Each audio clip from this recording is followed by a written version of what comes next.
సహజంగా ఒక గొర్రె తప్పిపోయింది అని అంటే అలా తప్పిపోవడానికి కారణము అది ఎదుర్కొన్న శోధనలు కావచ్చు, తనకున్న బుద్ధి సరిగా లేకపోవడం కావచ్చు, లేదా కొన్ని సందర్భాల్లో కాపు కాసేటటువంటి కాపరి నిద్రపోయేవాడిగా ఉండొచ్చు. తప్పిపోయిన గొర్రె ఏమవుతుందట? పర్వతాల మీదకి వెళ్ళిపోతుందట, లేదంటే కొండల మీదకి వెళ్ళిపోతుందట, లేదంటే అడవి మృగాల చేతికి చిక్కుతుంది. ఇప్పుడు ఈ మంచి కాపరి తన దగ్గర 99 గొర్రెలను విడిచిపెట్టి ఎక్కడికి వెళ్ళి ఉంటాడో చెప్పండి. పర్వతాలపైకి వెళ్ళి ఉంటాడు, కొండలపైకి వెళ్ళి ఉంటాడు, లోయల్లో దిగి ఉంటాడు, అడవి మృగాలను ఎదుర్కొని ఉంటాడు. ఇది ఎక్కడికి వెళితే అక్కడికి కాపరి వెళ్ళుండాల్సిందే కదండి. సహోదరి అర్థమవుతుందా? నువ్వు ఈ భూమి మీద పాపము ఆకర్షించే కొలది నువ్వు ఎక్కడికి వెళ్ళి ఏ పాపిష్టి పనులు చేసి ఏ నష్టాలు కష్టాలు కొని తెచ్చుకొని ఎంతగా నీ జీవితాన్ని నాశనం చేసుకొని బికారిలాగా నువ్వు తయారయ్యి పాడైపోతున్నప్పుడు, పతనమైపోతున్నప్పుడు యేసుక్రీస్తు అనేటటువంటి మంచి కాపరి ఏం చేశాడో తెలుసా? తాను ఉన్నటువంటి రాజ్యాన్ని విడిచిపెట్టి, తాను ఉన్నటువంటి మహిమ లోకాన్ని విడిచిపెట్టి నువ్వు ఎక్కడ పడున్నావో, ఎక్కడ తప్పిపోయి ఉన్నావో వెతుక్కుంటూ ఈ భూమి మీదకు వచ్చిన ప్రధాన కారణం తెలుసా? నిన్ను రక్షించుకోవాలని చెప్పి. అర్థమవుతుందా? ఎక్కడున్నావు? ఎక్కడ పడితే అక్కడ తిరుగుతున్నావు. పర్వతాల చుట్టూ తిరుగుతున్నావు, కొండల చుట్టూ తిరుగుతున్నావు, లోయల్లోకి వెళ్తున్నావు, సందుల్లోకి వెళ్తున్నావు, చీకట్లోకి వెళ్తున్నావు, ప్రమాదకరమైన ప్లేసుల్లోకి వెళ్తున్నావు, నీ జీవితాన్ని ప్రమాదంలోకి నెట్టేసుకుంటున్నావు. ఆ రోజు ఆ గొర్రె పర్వతాల్లోకి, కొండల్లోకి, లోయల్లోకి, అడవి మృగాల మధ్యలోకి వెళ్ళిపోయినప్పుడు తనకున్న భద్రతను కోల్పోయింది, బంగారం లాంటి భవిష్యత్తును కోల్పోయింది, తనతో ఉన్న కుటుంబాన్ని కోల్పోయింది, ఒంటరిగా మిగిలిపోయింది.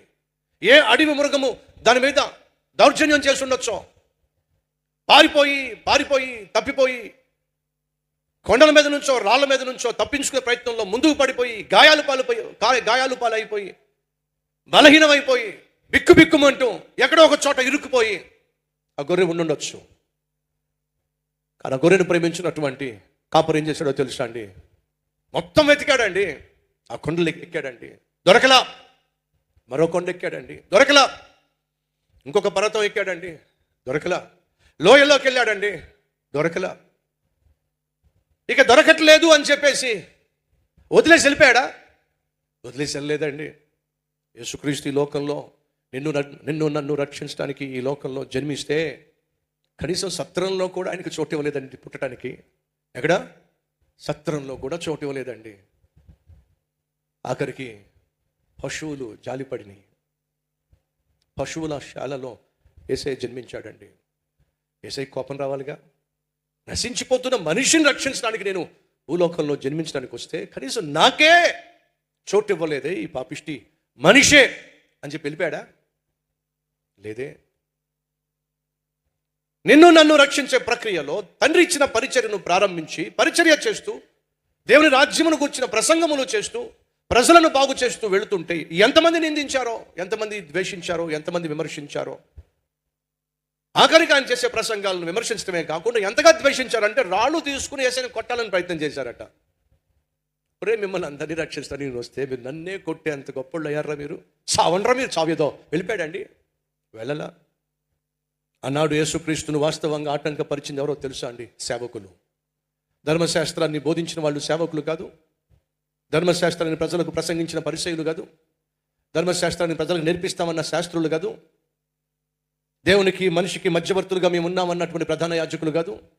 ఆ రోజు వాస్తవంగా యేసయ్య సేవను ఆటంకపరిచింది, అభ్యంతరపరిచింది, అవమానపరిచింది, ఆడిపోసుకుంది, అల్లరి చేసింది, అసూయతో రగిలిపోయిన నాటి సేవకులే కదండి. ఒకవేళ నువ్వు సేవ చేస్తున్నప్పుడు, పరిచర్య చేస్తున్నప్పుడు, ప్రభు కోసం ప్రయాసపడుతున్నప్పుడు, ప్రాకులాడుతున్నప్పుడు, పోరాడుతున్నప్పుడు ఖచ్చితంగా ఆటంకాలు వస్తాయి. ఎవరి సేవకైనా, ఎవరి పరిచర్యకైనా ఏ ఆటంకాలు లేకుండా ప్రశాంతంగా జరుగుతుందంటే ఓ భక్తుడు సెలవిచ్చాడో ఆ పరిచర్యను పరిశీలించాల్సిందే. సైతాను భయపట్టలేదంటే, సైతాను ఆటంకం తీసుకురావట్లేదంటే, సైతాను గాడే ప్రశాంతంగా ఉన్నాడంటే ఆ సేవ ఎంతో కొంత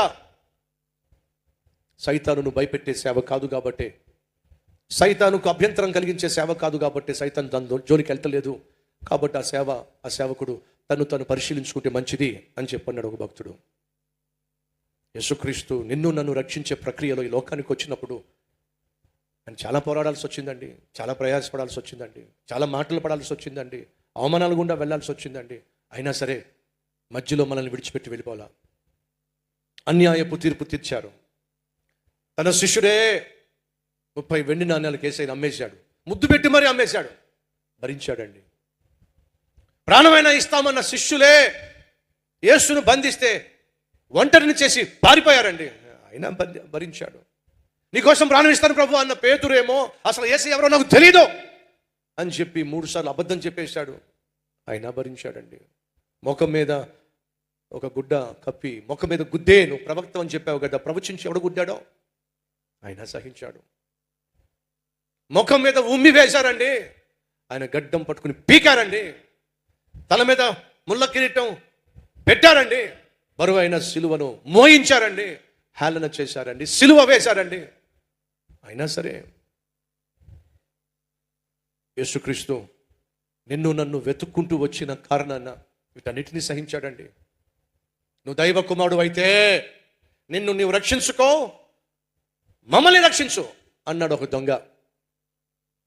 చుట్టూ ఉన్నటువంటి అధికారులు, దైవ కుమారుడా, నువ్వు దైవ కుమారుడు అయితే నిన్ను నువ్వు రక్షించుకో, అప్పుడు నమ్ముతావు నిన్ను, హేళన చేశారండి. అయినా సరే చివరికి వచ్చేసరికి తన తండ్రి కూడా తనను విడిచిపెట్టేసరికి, నా తండ్రి నా తండ్రి నా చెయ్యి ఎలా విడిచిపెట్టేశావయ్యా అని చెప్పి ప్రార్థనే చేశాడు తప్ప, ప్రాధేయపడ్డాడే తప్ప తను వచ్చిన పనిని మాత్రం ఆపలేదండి. సహోదరులు అర్థం చేసుకోండి, ఆ గొర్రె ఎక్కడికి పోయిందో, ఏమైపోయిందో, ఏ అరణ్యంలో ఎక్కడ చిక్కుకొని పోయిందో అనే ఒకే ఒక్క తపనతో ఆ కాపరి వెతుక్కుంటూ వచ్చాడండి. ఎక్కడ చూసినా దొరకట్లా. తమ్ముడు చెల్లి వింటున్నావా, సహోదరి వింటున్నావా, యేసయ్య నీకోసమే ఈ లోకానికి వచ్చాడు. నువ్వు తప్పించుకొని తిరుగుతున్నావు, దేవునికి దొరకకుండా తిరుగుతున్నావు, ప్రమాదకరమైనటువంటి స్థలాల్లో తిరుగుతున్నావు, ప్రమాదకరమైన మనుషుల మధ్య తిరుగుతున్నావు, ప్రమాదకరమైన వాటిని తాగుతున్నావు, ప్రమాదకరమైన వాటిని తింటున్నావు, ప్రమాదకరమైనటువంటి జీవిత విధానాన్ని ఏర్పరచుకుంటున్నావు. అయినా సరే నిన్ను రక్షించాలనే నా యేసయ్య తాపత్రయపడుతున్నాడు. నువ్వు ఎక్కడికి వెళితే అక్కడికి వస్తున్నాడు, నిన్ను ఏదో విధంగా రక్షించుకోవాలని చెప్పి. అయినా పట్టించుకోవే, అయినా పారిపోతావే. ఊహించుకోండి, కాపరి ఆ గొర్రెను రక్షించాలని, ఆ గొర్రెను పట్టుకోవాలని ఒకవేళ వచ్చినప్పుడు ఆ గొర్రె తప్పించుకుని వెళ్ళిపోతుంది అనుకోండి, కాపరి ఏమంటాడు తెలుసా, నువ్వు నశించిపోకూడదని నేను వచ్చాను, తప్పించుకుని పారిపోతావేమిటి? అడవి మృగాల నోట్లలో పడకూడదని చెప్పి నేను వచ్చాను, తప్పించుకు పారిపోతావేమిటి? కొండలు ఎక్కాడు, పర్వతాలు ఎక్కాడు, లోయల్లోకి వెళ్ళాడు, ఎంతో ప్రయాసపడి వెతుక్కుంటూ వస్తూ ఉంటే ఆ కాపరిని చూసి మళ్ళీ ఒకవేళ ఆ గొర్రె అటు ఇటు పరిగెడుతుంది అనుకోండి, ఆ గొర్రెల కాపరి ఏమంటాడు చెప్పండి, నీకోసమే వచ్చా, నువ్వు క్షేమంగా ఉండాలని, నువ్వు భద్రంగా ఉండాలని ఎత్తుక్కుంటూ వచ్చా, పారిపోతావేమిటి? తమ్ముడు వింటున్నావా, పారిపోతున్నావు. అమ్మ చెల్లి వింటున్నావా, పారిపోతున్నావు. ఆయన చేతుల్లో పడకుండా, ఆయనకు దొరకకుండా అటు ఇటు పారిపోతున్నావు. అలా పారిపోవడం వల్ల నష్టం ఎవరికో తెలుసా? నీకే నష్టం. నువ్వు నష్టపోకూడదని, కష్టాలు పాలు కాకూడదని దేవుడు నిన్ను ప్రాణంగా ప్రేమించాడు కాబట్టే ఆయన పరుగును వచ్చాడు. ప్రేమ కలిగిన వాడు కాబట్టే పరితపిస్తూ వచ్చాడు. ఎప్పుడైతే ఆ గొర్రె ఆ కాపరి కంట పడిందో ఎంత సంతోషించాడు తెలుసా? చిక్కుకుపోయినా, గాయాలు పాలైపోయినా ఆ గొర్రెను చూసినప్పుడు ఆ కాపరి ఎంత సంతోషించాడు. దొరికింది, తప్పిపోయిన గొర్రె దొరికింది. ఎప్పుడైతే ఆ గొర్రె దొరికిందో ఆ కాపరి ఎంత సంతోషించాడు. ఒకసారి ఊహించుకో, దేవుణ్ణి దూరం చేసుకొని, దేవుని సన్నిధికి నువ్వు దూరం అయిపోయి, ఒంటరిగా మిగిలిపోయి, గాయాలు పాలైపోయి, నవ్వులు పాలైపోయి, ఏడుస్తూ తిరిగిన సందర్భాలు నీ జీవితంలో ఎన్ని లేవు? ఒకసారి జ్ఞాపకం పెట్టుకో. అలాంటి నిన్ను వెతకి రక్షించి తన చెంత చేర్చుకోవాలనే ప్రభువైన యేసుక్రీస్తు నీ దగ్గరకు వచ్చాడు.